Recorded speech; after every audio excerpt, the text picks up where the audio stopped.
Hi there, I'm Ray Glasser, speaking to you from Cleveland, Ohio in March of 2007, and this is my introductory video to YouTube. I've been on YouTube for a couple of weeks now uploading videos about the Betamax video format, and I thought it's time that I came on camera and told you who I am, what I'm doing here, and where my interests lie. Way back in 1975, my best friend in Columbus, Ohio, whom I'll never forgive for this, showed me this piece of gear at a downtown Columbus department store. It was called the Sony Betamax. It included a 19-inch Sony Trinitron TV and, behind the smoke glass lid, a 1-hour Betamax. Here's an overhead shot of the Betamax inside this unit. Now this beta records only 1-hour tapes at the 1-hour X1 beta speed. But this is what actually began the home video revolution way back in 1975. Now the rest of this console has 2 TV tuners, so you can watch one show on one channel while you're recording a second show on another channel.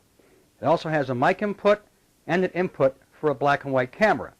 It's also got a clock, and this is the old leaf-style clock that was prevalent in the 70s, so you can time and record a show while you're not home. Well, in 1975, I was working night shift in a restaurant, and I could not afford this big Betamax down here, which cost $2,495. When Sony brought out this a year later in 1976 for only $1,300, that I could afford. And this way I could tape shows that I was missing at night while I was working and play them back anytime I wanted to. So, with this Betamax, which is the SL7200, I began building my video library. So on June 1st of 1976, I got my first Betamax, along with 5 blank Betamax tapes. Well, there it is, tape number 1 up on the wall from June of 1976. And between then and now, this is what it grew to. One entire wall of Betamax tapes. I now have 2,500 tapes on this wall here in my video room, and I'm still collecting, although I have to admit now I collect on DVD. But between the 1970s and the early 2000s, this is the way I collected on beta. Now I have to admit, even though I am a beta collector, I also have a small VHS collection, which is right over here. Many of these are recorded in Super VHS, some are off DVD, and I've got maybe 100 VHS tapes. Many of these came from trading over the years. When people could not dub the beta anymore, I had to get them on VHS, so hence a VHS collection. While we're at it, I might as well show my audio and video gear while we're here in the video room. This is my 1973 TEC reel-to-reel tape deck, which does work. It's one of 3 tape decks I have, and they all work. And I have a huge open reel collection, so I have to have these working. Under that is, yes, a Laserdisc machine, which plays Laserdisc and CDs. Below that, a dual-well JVC cassette deck. Below that is a Sony surround sound receiver, about 1996 or so.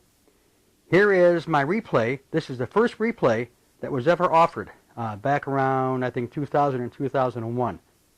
And down here is a lot of sunlight on my Thorns turntable. That's the audio side. Here on the video side, we have 2 DVD machines, a Pioneer on top, and below that, a Panasonic DVD recorder.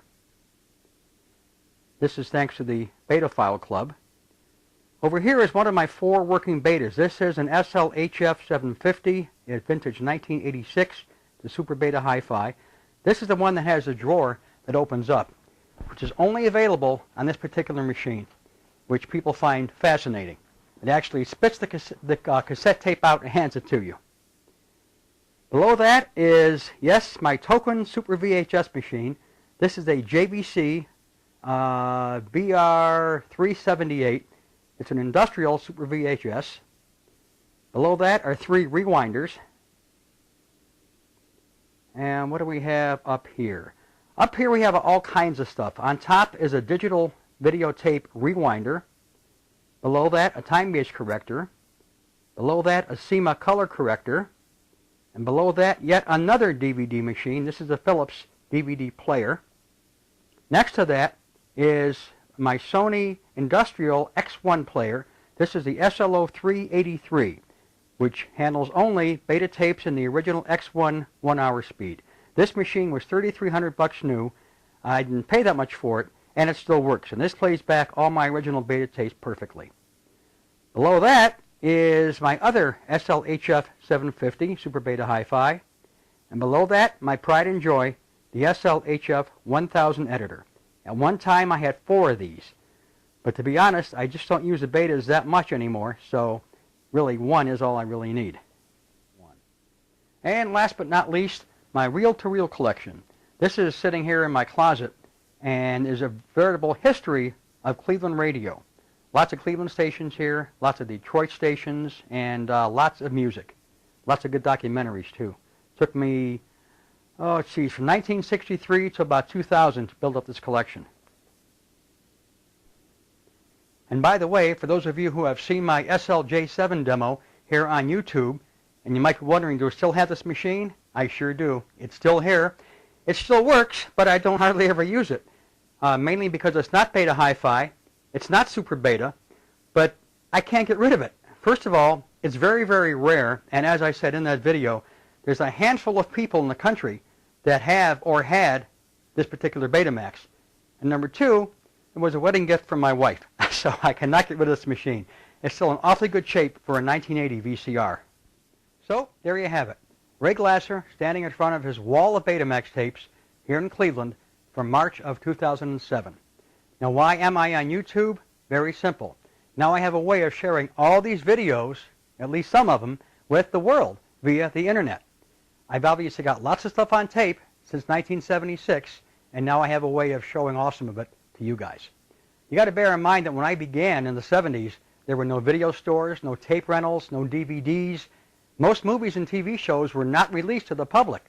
So the only way to build a video library was to trade with people from other cities and states, which is what I did. And that's how at least half this library came to be. I'm very, very proud of what I've done over the years with all this. It goes back 31 years now and still counting. And I've got a lot of stuff to share. I'll be uploading lots of stuff in the next couple of weeks and months on YouTube. So, as they say, stay tuned. There's more to come. From Cleveland, Ohio, Ray Glasser saying, see you again.